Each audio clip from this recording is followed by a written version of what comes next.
we are live from the 704 once again for another edition and the final edition of me as a teenager. I guess it's 19 of the 815 Exchange. I hope everybody had a great week last week. I hope everybody had a great January. You know, it's now Black History Month, so you know, shout out to all my Black people. Shout out to all the people that have done great things throughout all of Black history. What else? Of course, it's the greatest month of the year because of the Super Bowl, which I'm going to get to right after this intro. We got my birthday. We don't care about what happens on February 14th. That's non-existent. I mean, really, who cares about Valentine's Day? Is that really even a holiday? I don't know why it's a holiday. More importantly, I hope everybody's got their GME stocks. I hope everybody's, has got it ready because we're taking it to the moon, all right? We're holding on it. We're holding on it to the grave. We're not selling. There will be none of that. Robin Hood, you're not getting off easy after what y'all did on Friday, I think it was, or Friday or Thursday. We didn't forget. But yeah, we're taking that to the moon. What else?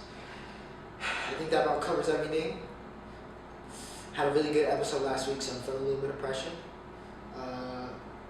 But yeah, let's see. Let's start off, like I said, of course, like, share, and subscribe as always. Run up the numbers. That's much appreciated always. And of course, timestamps are in the description. Same thing with my social medias, all that stuff. Information about the episode, all of that is in the description. So, looking for timestamps, looking to jump to a certain segment, feel free. And yeah, timestamps in the description. Got a bunch to talk about. So, without further ado, let's get straight to the NFL. And before I get to the Super Bowl, let's talk about that trade. Big trade here in the NFL over the past week. We had the Los Angeles Rams and the Detroit Lions swapping quarterbacks. The Rams continue to have their agenda against first-round picks. They sent 2 of them off. And I think they sent a third-rounder, I believe. Yeah, a third-rounder.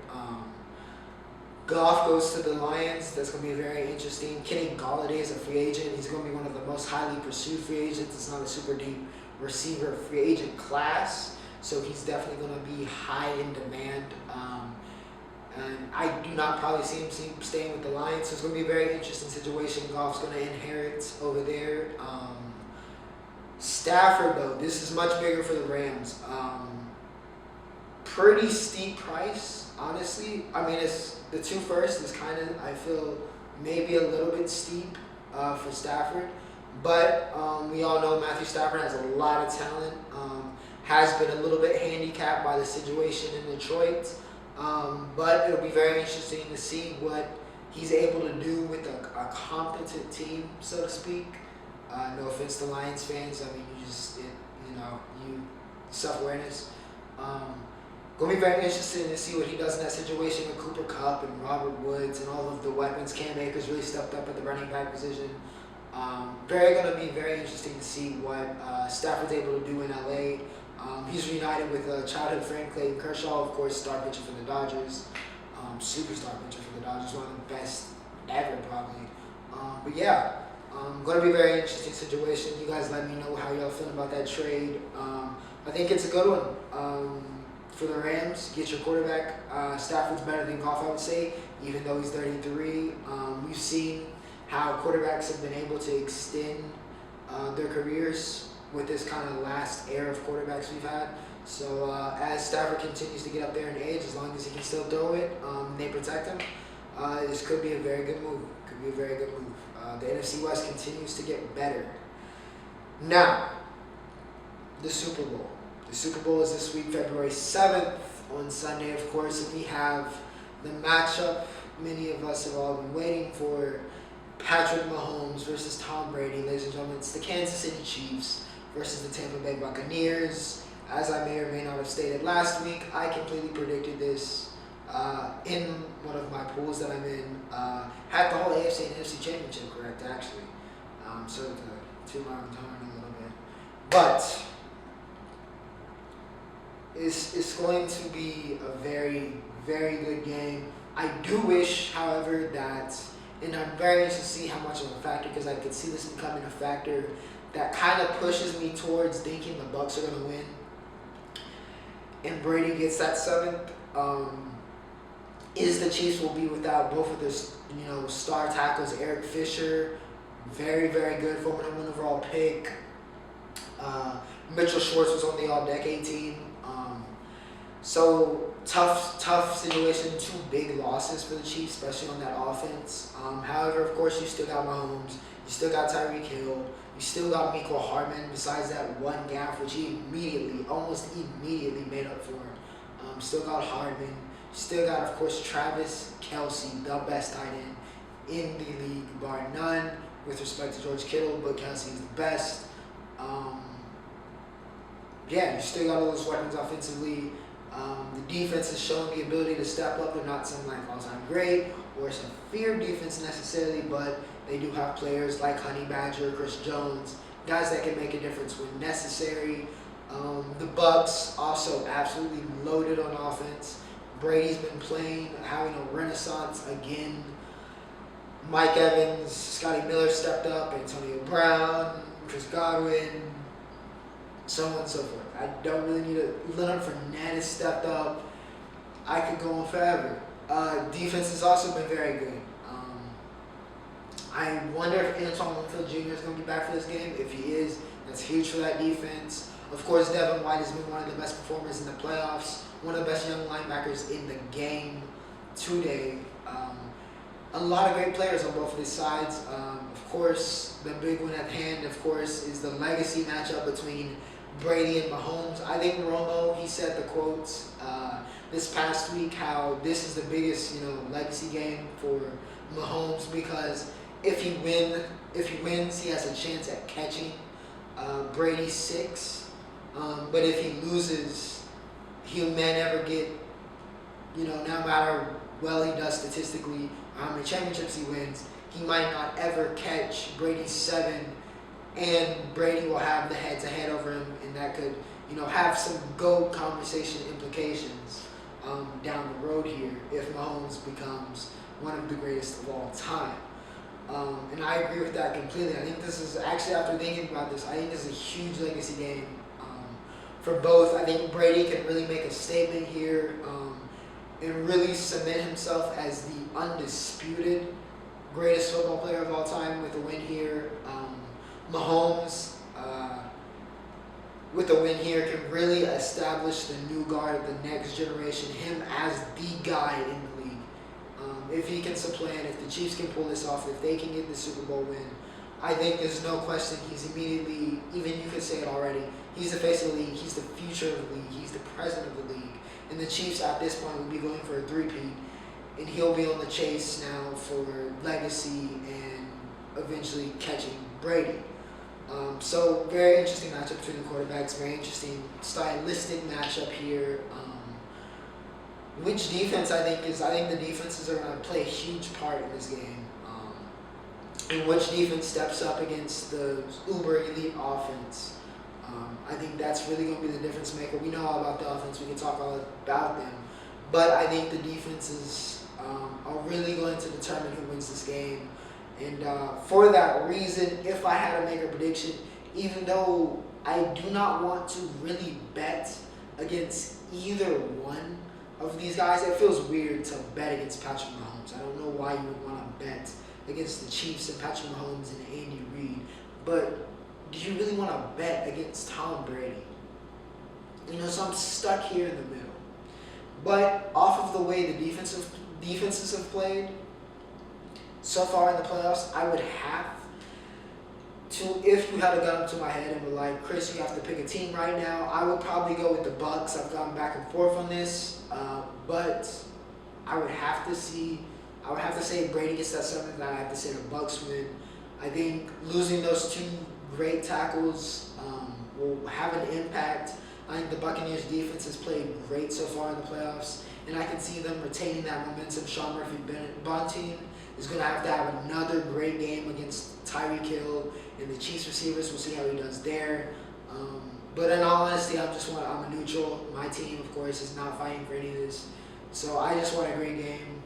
That'd be a great birthday present. But yeah, that's my Super Bowl preview. You guys let me know who you think is winning. I'll probably post them on TikTok. You guys let me know who you think is going to take home the Lombardi Trophy and who will be Super Bowl champions. Is this number 7 for Brady or number 2 for Mahomes? You let me know. Now moving on, let's see. Okay, I got some time.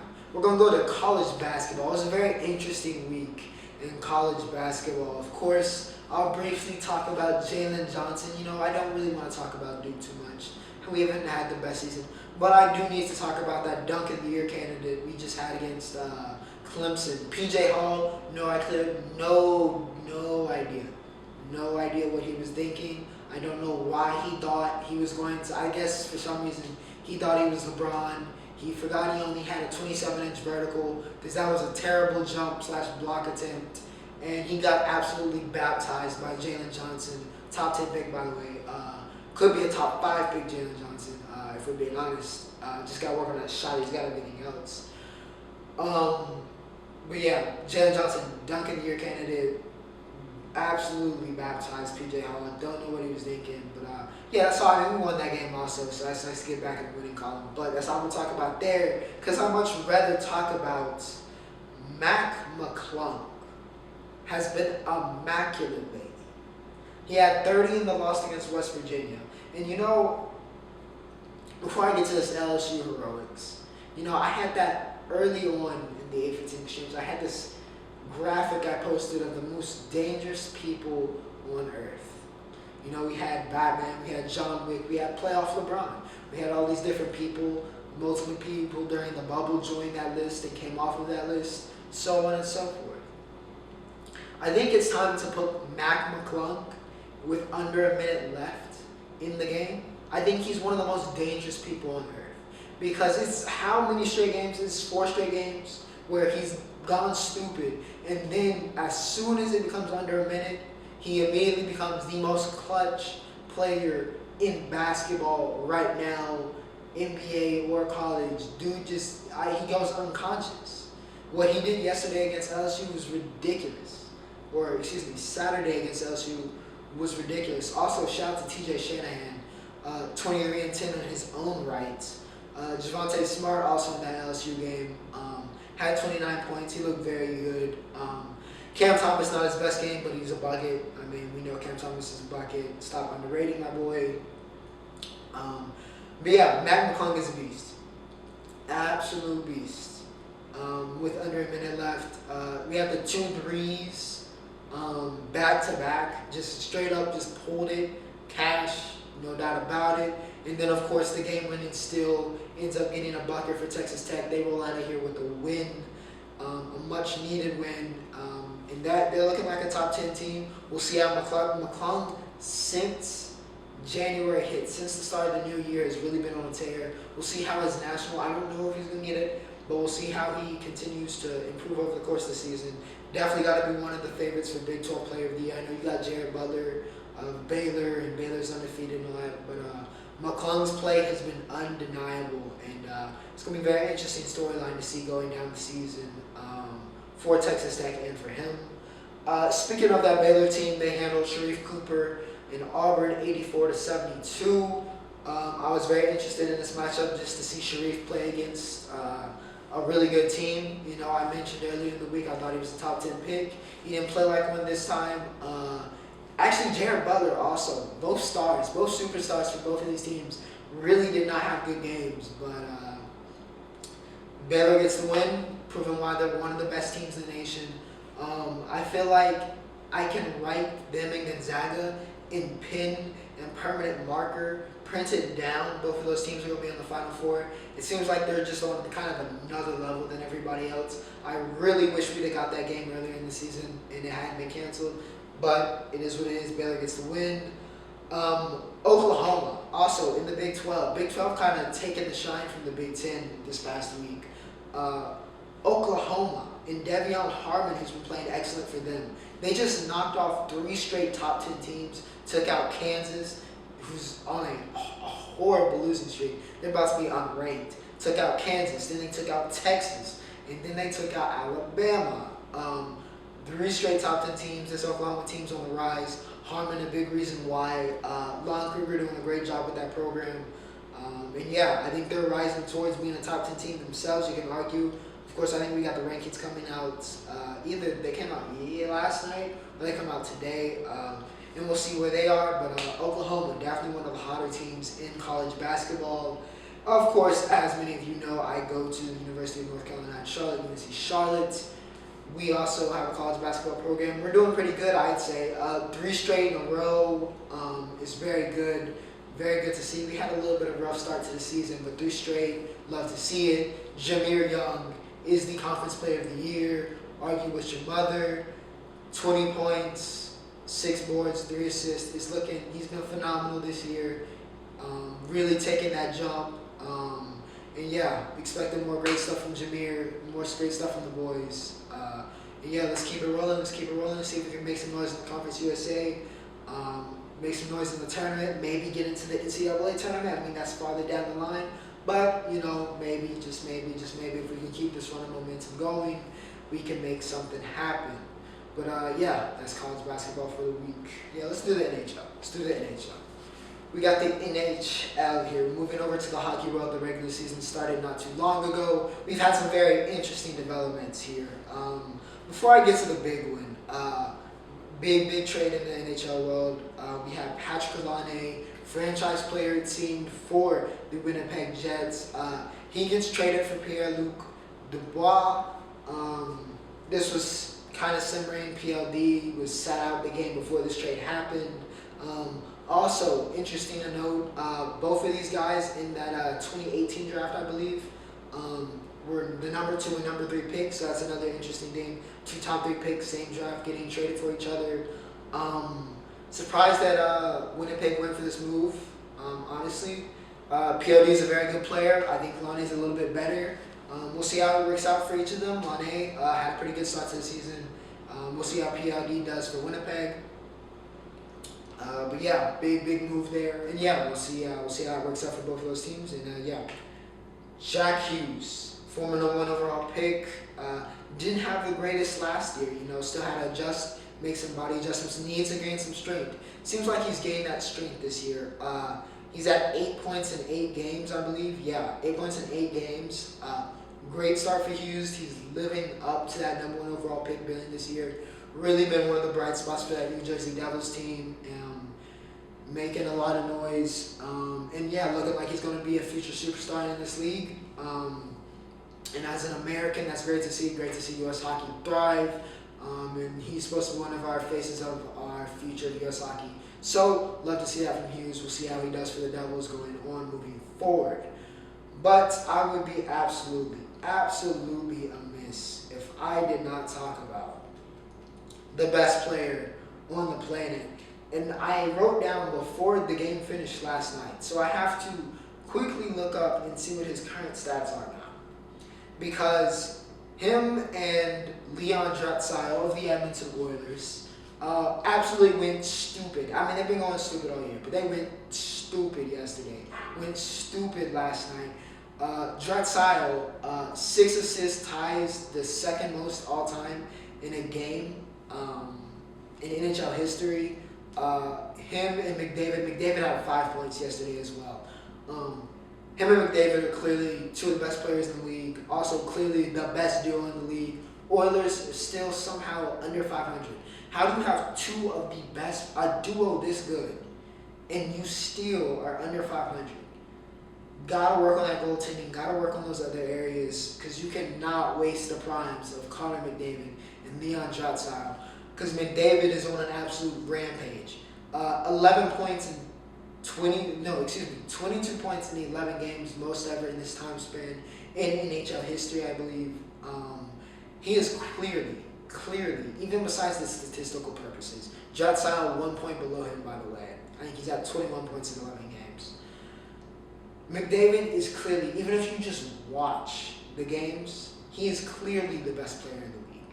Clearly, without a doubt. Dude moves at a different speed, a different level than everybody else on the ice. It's ridiculous. Even if you don't watch hockey, I would recommend watching him, because it's ridiculous. It's crazy.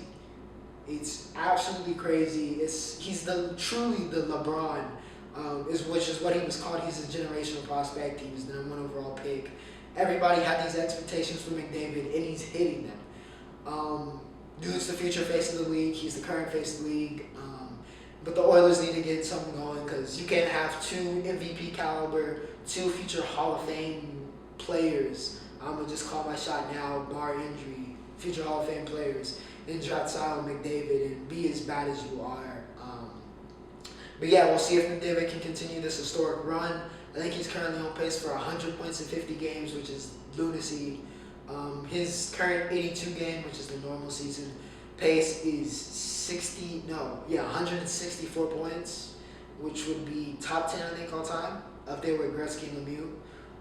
So that kind of puts it in perspective of what type of season Conor McDavid is having. But yeah, that's NHL. I'm very excited to talk about entertainment this week. Very interesting week in TV and music. Finally, I said music. Finally, we had somebody drop. I just want to thank Dirkio for being, the person that drops some type of music. I feel like it's been a dry spell for like way too long. Especially after CLB got delayed, we just kind of had nothing. Luckily, we had the Voice Deluxe came out. I think it was a massive. I had the Voice at a 9, I believe is what I rated it. I would bump it down to maybe like an 8.8 after hearing this Deluxe, but not because the Deluxe didn't enhance, because it did, but because I would have rather had some of these songs that were on the Deluxe on the regular album, because that's how good the Deluxe was. Absolutely loved the additions that Dirk made to this album. Both of the features of Lil Baby feature and the Push Ice-T, which I'll get to, knocked it out of the park. Finesse Out the Gang, Should Have Dug, 2 of the standout tracks, I think, on the Deluxe for me.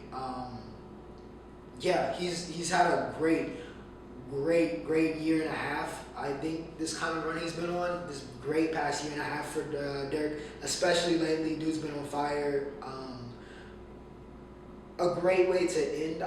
He's still probably going to be promoting. It's funny because the worst song, because he is still promoting, the worst song on the Deluxe, the only one I didn't really like was Kanye Crazy. So naturally, that was the one that got the lyrical lemonade treatment. Even though the music video was creative, shout out to Cole Bennett and all that stuff. But that was the one song I did not really like on the entire Deluxe. And of course, that's the one that gets promoted. But nonetheless, great stuff from Dirkio. It's a Deluxe, and it's not really like a full-length project. So I'll hold off on the rating, but I think it definitely enhances one of the best albums I think that came out last year, and definitely came out recently. It does it service. Should Have Ducked. I'll even go as far as I think I might like that more than their other song, Dirk and Shiesty have, Back in Blood. I think I might like Should Have Ducked better right now, even though you got the iconic Dirk verse in the aforementioned song. I think I might like Should Have Ducked more than Back in Blood. Still kind of mixed on that one, but we'll see. But highly recommended. Go check it out if you haven't already. Highly recommend it. What else? There we go. That's what I was looking for. Alright. Dave has finally returned. One of my favorite artists of last year, and that I discovered last year. Dave finally returned. He teamed up with Frito. For Frito's album, he executive produced it. I haven't listened to it fully, so I will hold off on any type of rating for that. But I did listen to this track. Also, music video came out for Money Talks. I think it was alright. It's pretty good. It was not Funky Friday. It was not on the level of Funky Friday. Funky Friday was one of my favorite songs of last year, and I would not put it on that level. I can't put it on that level. But Money Talks very good. It's finally get a Dave verse feels good. But if you're into the British rap scene, go check it out if you haven't already. Pretty good stuff. Fredo and Dave always a good combination. And we'll see if it grows on me. Sometimes music does that. I have to hear it multiple times for it to grow. So we'll see. But I don't know if it's going to get that magic that Funky Friday had. Now, for television, because I got plenty to talk about here. Of course, because we got WandaVision and we got Attack on Titan. Starting off with WandaVision, I know there's been a bunch of leaks. I have not looked at them. I don't plan on looking at them. I'm going to just let this ride. I know a lot of people were upset with the pacing of the show, but the pacing is perfect, so I don't really... The pacing is perfectly fine. In fact, this week's episode went by way too fast. It went by like this. I think it was cool though to see kind of some backstory on Monica Rambeau. Of course, also spoiler alert for the next two things I talk about. Spoiler alert: if you need to skip ahead, go do that. I'll give you time briefly. Skip ahead, skip ahead, skip ahead. All right, thank you. WandaVision. Great job showing the backstory of Monica Rambeau, kind of telling us who she is. Of course, we knew about her mother from Captain Marvel, but getting some background about Monica. Also, that opening scene was nuts. Kind of seeing how the snap affected. I love seeing that, and them incorporate and seeing more things of how the snap affected. We saw a little bit of it in Far From Home, but getting to see kind of almost the adverse effect. In a negative connotation of how it affected people in the hospital with people just, reappearing. Great job on the effects on that. Really love that opening scene. But yeah, getting to learn more about the outside and the other characters. Get to see Darcy, get to see Jimmy Woo, get to see him, and see them featured as characters. It's just a great job by Marvel. Knocking it out of the park with WandaVision so far. And yeah, very excited for next week's episode to see what Wanda does. She's kind of taken a little bit of an antagonistic, villainous role here, which is kind of what I expected. I expected a little bit of House of M inspiration, for those that know what that is. One of the most popular comic books of all time, series of all time, House of M, especially on the Marvel side of things. I expected that, so yeah, very interesting to see that. And yeah, I would definitely be very excited and be watching episode 5 as soon as it comes out. But yeah, now I'm gonna take a sip of water because Attack on Titan pissed me off yesterday. Because,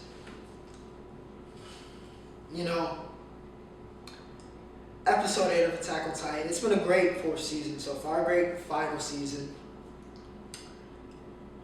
But I can't sugarcoat how I felt about yesterday's episode. About a particular character, Gabi Braun.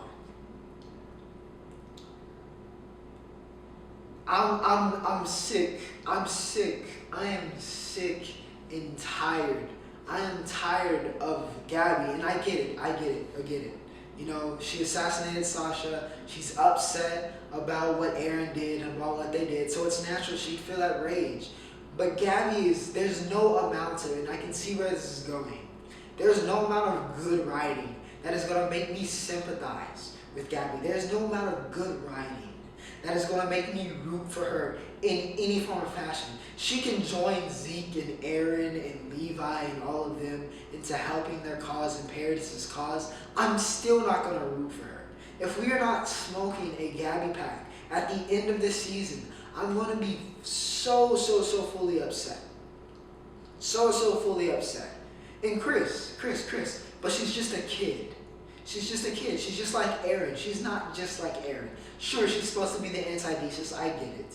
Even taking out my emotions, I get it. She's supposed to be the antithesis on the other side of what Aaron went through, right? I get it. All right.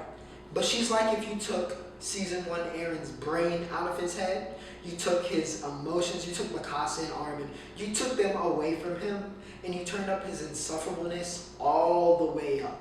You ran it all the way up, and then you would get Gabi. I have not had a hatred and dislike for a character in such a long time. In such a long time. I don't know why she's being kept alive at the current moment. There's really nothing to gain from keeping her. Realistically speaking, taking away her plot armor, she would be dead. There's no reason to keep her. Chris, she's 12 years old. I'm going to just let this graphic of Aaron that I've saved onto my phone. Them kids. I don't care. She is an op. Gabi is an op. I hate her. I need her dead. Manga readers, relax. Do not spoil anything for me. I've already had plenty enough spoiled. So listen. She needs to be gone. She needs to be gone. Gone. They should have thrown her off of the blimp. Playing whatever you want to call it. As soon as she fired that trigger, she should have been launched. It should have been over for her. There's no reason to keep her alive. But nonetheless, another great episode of Attack on Titan. If you haven't, one of the best shows on television. If you haven't already, go watch. It is so frustrating at times. So great all the time. But it's so incredibly frustrating sometimes. This was another episode that went by super fast. Both of these episodes went by like that. And yeah, that is Attack on Titan, providing me more stress. Gabi Bond needs to be dead. Get her out of my sight. I have complete. Alright, and now finally, ladies and gentlemen, I get to talk about the NBA. And last night, I was going through my notes and whatnot. I was creating my notes. Got to create the show the night before, getting ready for class because I have class before this. Or before I record this, should I say. Just kind of preparing everything. I was checking my ESPN app, looking at scores, looking at stories, stuff to talk about, right? And I got to the NBA section. I was looking at scores. I had Joker, I had Embiid talking about the Lakers, getting scores from last night. And I looked at my phone. And I looked at the Nets game. I wasn't going to slander the Nets this week. I've been rather hard on the Brooklyn Nets, justifiably so. I haven't been overdoing it, but I've been rather hard on the Nets, and they played good this week. I was going to praise the Nets this week, I wasn't going to slander them. I wasn't going to talk down about them. I wasn't going to mention their subpar defense. I wasn't going to do any of that. I was going to let them breathe this week. Talk about some other stuff. But no. The Nets continue to be the constant source of entertainment for me this season. And for NBA fans this season. Even on weeks where they do as well as they did this week, they once again decide to prove me right again. And I didn't even ask for it. They played the Wizards. Bradley Beal, of course, we've been talking about #free Bradley Beal for the past couple weeks. He's down horrible. He had 37 last night, by the way. Russell Westbrook. We should have known Russ. Also, all the Russ slander, I feel like we had a little bit of an uptick of it. Relax. Everybody needs to relax. Alright? Westbrook is not washed. Not yet. Alright? I think y'all hit that a little bit prematurely. Okay? And especially in a game in which he's going against KD and Harden. Well, Harden didn't play. But KD, Westbrook's going to show up 41, 10, and 8. Do I need to say anything more? KD did what KD does. KD put up another thing. I was going to talk about KD being in the MVP conversation. He had 37 yesterday. Great game for KD. Kyrie had 26. Even Joe Harris. Joe Harris had a 30 ball. I was prepared to praise the Nets this week. And then I looked at the score. And it said 146 to 149. I did a double take. And was like, okay. And then I hit to go into the actual game cast, right? Because I was confused on how in the world the Nets let somebody score 149 points in regulation. I thought there was something wrong with my app. I was like, is this a typo? This had to be overtime. There's no way. The Wizards, the 4 and whatever Washington Wizards just put up 149 points on NBA Finals, NBA championship favorite Brooklyn Nets. Ain't no way. Not on the super team. No way. But what do you know they did? And naturally the Nets choked it away within 8 seconds, which craziest thing I've ever seen. Beal hits the 3, then they get the steal. Because Joe Harris scored 30 points, choked at the end, gives it off to Westbrook. Westbrook gets the game winner. Great job from the Wizards, so I commend them. Shout out to Westbrook, shout out to Bill. Two great players on a not great team. The Nets, listen. I feel like I've talked about this every single week since it's happened. And until the Nets give me a reason not to talk about it and force me to not talk about it, like I wasn't going to talk about it this week. But of course they just made me talk about it this week. The Nets need some defense. And I know Nets, supporters and people who are trying to apologize are going to be like, oh, but Chris, they held the Heat to 85 points 3 games ago.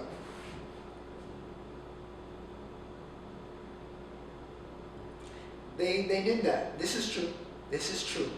But let's talk about every other game they've played, where every other team they've played has scored, even the ones they win, 120 points or more every single game. This is not a winning formula. But listen. But in basketball, you just gotta outscore the other team. All right, that's cool, right? Okay. So when it becomes playoff time, and the Nets have to go against these other great teams, not Wizards, the Cavs might make the playoffs. They've been great so far. Not like the Wizards, right? Okay. What happens when they have to go against other elite players? They're just gonna keep letting everybody have their career high against them. That's not a winning formula. They have 3 superstars. Absolutely. They can score with everybody. I think they're the highest scoring team currently in NBA history along this stretch or whatever. That's beautiful.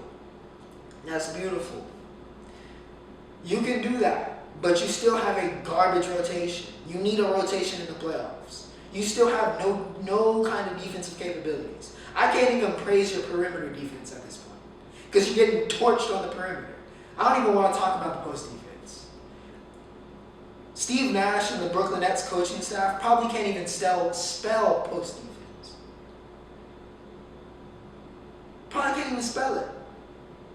It's not in the vocabulary.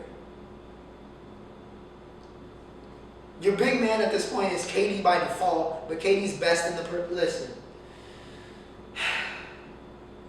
Maybe the Nets are going to make more. Oh, and the other thing is, the other excuse I guess from last night would be, Harden didn't play. But that's exactly the point. Here you got to see the bare bones. You get to see the rest of this Nets team and how they would perform. And they didn't show up. Even Joe Harris that had a dirty ball, he had a 30-point game. Supposed to be a great game for him. What happened when it mattered? What happened when the lights got bright and the pressure was on? Joe Harris choked. He folded. He folded like a lawn chair.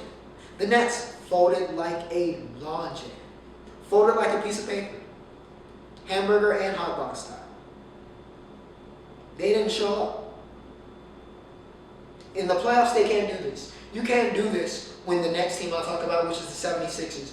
You can't play like this and have a setup like this against the 76ers in the playoffs. Joel Embiid is stepping it up this year. He's playing phenomenal, playing at an MVP level. He's averaging 28 and 11. What are y'all going to do then? And the Sixers can play defense. What are they going to do against them? What are they going to do against the Celtics?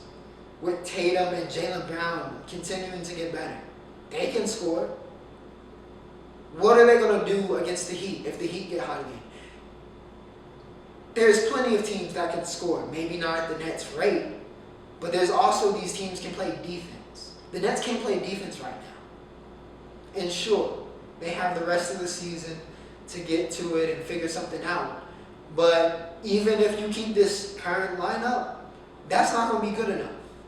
That's not going to be good enough. Unless you bring in Jesus Christ himself and he teaches the Nets awful bench how to play defense, the defense is not going to come like that. Steve Nash is a rookie head coach. And Steve Nash was not some great all-defensive player back when he was playing. Respectfully. All-time great point guard, but he was not a defensive savant by any means of the word. Nets got issues. They can win and they can play against anybody because of their offensive output, but this style is not sustainable. it's fun to watch as a neutral. It's fun to watch, just looking back and just as watching the games. But this is not sustainable. If they want to really and truly live up to what they're supposed to do and hit their expectations, which is win the championship, they got to do something. They got to do something about rebounding. They got to do something about defense. They got to do something about that rotation. You cannot run KD, Kyrie, and Harden 48 minutes a game like your Tibbs and think that something's not going to pop or burst. We've seen them get injured, I guess, besides Harden, in the past. They're durable, but you don't want to play like that. That's not a winning formula. Joker, let's talk about the Nuggets. Just Nikola Jokic, MVP favorite right now, gotta be. Had 47 and 12 last night. Yesterday against the Jazz. Great game for him. They just got Michael Porter Jr. back. He's been a huge addition. Got to get Jamal Murray back into the swing of things. But Nuggets looking good. Jokic looking good. Nuggets not looking as good as I thought they would be. But again, they got time. They got a lot of great young players. Once they get into a rhythm, I think the Nuggets are one of the most dangerous teams in the league. Jokic looking like an MVP favorite. Top 10 in both rebounds and assists. And almost top 10 in points. Is ridiculous for a center. So shout out to the Joker. He's been great. Quick tidbit about the Lakers, even though they've taken some L's recently, they are still undefeated on the road. Something about the Lakers on the road this year has just been clicking. All of their losses have been at home, but they've been great on the road. Maybe it's the bubble effect, used to playing away from home. They've gotten used to it. They got into a rhythm. Lakers have been pretty much in cruise control pretty much this whole season. I wouldn't expect them to pretty much change that up. We know they're making the playoffs. There's nothing real kind of controversial about that. So we'll see that when it happens, when they have to turn it on. We'll see if they can turn it on. They've had a couple games where they've needed to turn it on, and they've kind of struggled with that. So we'll see. Still some adjustments, still some work to be done for the Lakers, but they've been solid so far. We're tied for best record, I think, in the league. So there's that. And still got some time left. So, ladies and gentlemen, we have reached the roundup for episode 26. And I will begin with the big news in college football transfers, which is former Gatorade National Player of the Year, Arik Gilbert, highest rated tight end prospect in 24/7 Sports history of the composite. He's headed to Florida. I kind of saw this coming once I saw the rumors, especially after he announced that he was going to leave LSU, which is a big loss for LSU, I believe, because he was kind of supposed to be that crown jewel of that recruiting class. But Gilbert filling in for Pitts, I think, is a match made in heaven. I think that's the exact type of play style and how I expect them to use him, and I think it's a great fit. I know Dan Millen's going to be ecstatic to have him there, and I would expect a breakout sophomore year for Arik Gilbert. As long as Emory Jones can hold it down at quarterback, should be a very big year for Gilbert, and we start to see that promise and all of the hype around him and see why he had that. In boxing and combat sports, boxing, we had Caleb Plant in that super middleweight division. That's gotten a lot more interesting since Canelo locked in there. He handled Caleb Trial. I mean, really no surprises. Plant's got some skills. He's very good. I don't know if he's beating Canelo. I think Canelo's still the guy at 168. But Plant, he looked pretty good. I still think he gets beat. But, glad we're starting to take some steps towards unifying the titles. Canelo essentially just booked for next month, actually, basically a warm-up fight for him. I think his mandatory is essentially a warm-up fight for his Cinco de Mayo May fight against Billy Joe Saunders, which is going to be a great one. But super middleweight heating up. Of course, Pacquiao and Ryan Garcia, but we don't know what's going on there. But boxing, a lot more interesting than it has been in a while. A lot of interesting matchups. We'll see if they get done, though. There's been a lot of talk. I want to see some action. Tanaka is heading back to Japan. Sliding over to boxing before I end this. I said boxing, baseball before I end this. Masahiro Tanaka, salute as a New York Yankee fan. Salute to you, Mashi. It's been a fun ride. You were a great pitcher for us. He's heading back to Japan, heading back to his motherland, and great career. Hope he has a great ending over there in Japan, can win a bunch of stuff, make a bunch of money, enjoy his family. So yeah, to not heading back to Japan sucks, but we'll take it. It is what it is. He can't really fault him. It's been a weird situation with COVID, so I get it. MLB dropped their top 100 prospects list. Wander Franco still the #1 prospect. I'm not looking forward to having to deal with him in the Rays. They just made the World Series last year. I'm not looking forward to them having the #1 prospect to add on to that team, even though they just got rid of Blake Snell. Do not want to deal with Franco and his 80 hit tool. But yeah, Jason Dominguez, the Martian, youngest players. So shout out to my Yankees fans. We got one. Hopefully able to live up to promise. I'm very excited to see how he does in the minor leagues. But yeah, Franco's still #1. But yeah, hopefully we can get a full. Hopefully the minor leagues can play. I think we really missed that last season, getting to see those prospects play. But yeah, and let's see. Still a little bit of time left. So quickly, I'll talk about the funny news, and I have to say this, or you wouldn't believe it happened unless you were on Twitter during when it was trending. In the Dutch Soccer League, Jizz Hornkamp, that is his actual name, ladies and gentlemen, Jizz Hornkamp, it's not a joke, scored 4 goals, dazzling performance for him. He really put it on the other team.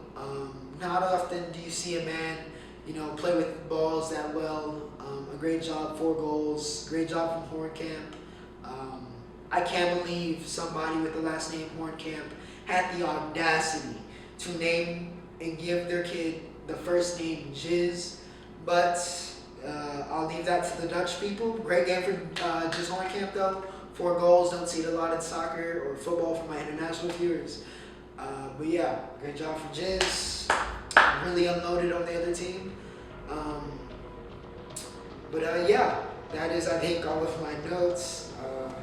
And yeah, last episode as a teenager, last episode as 19. Next time you see me, I will be 20 years old, and it will be a new era, and we will be talking about the Super Bowl. But without further ado, hope everybody has a great day. Remember to like, share, and subscribe. It's the best month of the year, Black History Month, and my birthday month. Ocho, signing off.